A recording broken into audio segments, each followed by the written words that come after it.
सरस्वती जी और उनकी बहू रश्मि के बीच एक दिन बहस छिड़ जाती है। आखिर किसका काम ज्यादा आसान है, बहू का या सास का? माँ जी, सास को काम ही क्या है, आपके सारे काम उंगलियों पे तो हो जाते हैं। कुछ भी। हाँ, हिसाब तो उंगलियों पे ही हो जाता है ना। अरे बेटा, ऐसा सिर्फ अभी लगता है। जो मुझे करना पड़ता है ना, वो तुझे करना पड़े तो समझ आएगा कि असली काम का पहाड़ कैसा होता है। ठेले बराबर वजन भी नहीं है आपके काम में, और बात पहाड़ों के वजन की कर रही हैं आप। तू ऐसा करती ही क्या है घर में बेटा, ये तो बता मुझे। मैं थोड़ी ना कुछ करती हूँ, सब जादू से हो रहा है इस घर में। अरे एक दिन मेरा काम करोगी तो समझ आएगा। Okay okay, shut up.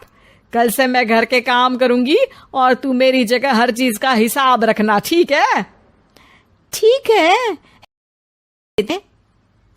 ये सास बहू की डील के बारे में रश्मि के पति अमन को नहीं पता था, और ना ही अमन के पिताजी सुरेश जी को। पर गेहूं के साथ साथ जैसे घुन भी पिस जाता है, ये दोनों भी पीसने वाले थे। सुबह अमन उठकर रेडी होता है ऑफिस जाने के लिए, तो पता है उसके कपड़े नहीं निकले हुए हैं। अरे रश्मि, तुमने मेरे कपड़े नहीं निकाले? अपनी माँ से पूछो ना, उन्हीं का काम है ये। अमन अपनी माँ के पास जाता है।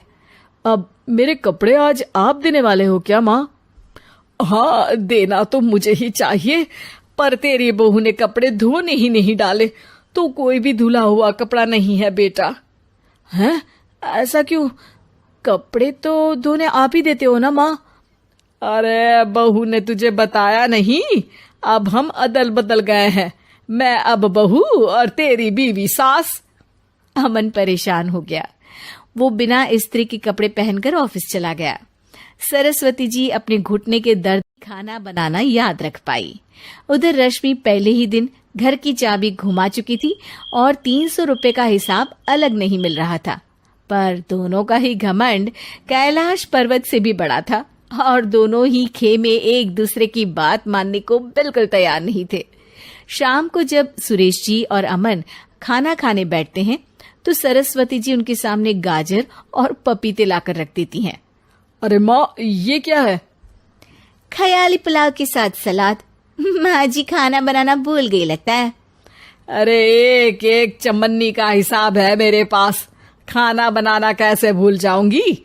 ये तो मैंने पढ़ा था कि फल फ्रूट खाने से सेहत अच्छी रहती है, इसीलिए ये ले, एक फल खा ले। रात को सुरेश जी और अमन अपनी मीटिंग बिठाते हैं अकेले में।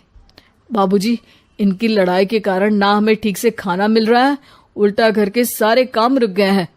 हाँ बेटा, 2 भैंसों की लड़ाई में बेचारे खेत के पौधों का भी नुकसान हो रहा है।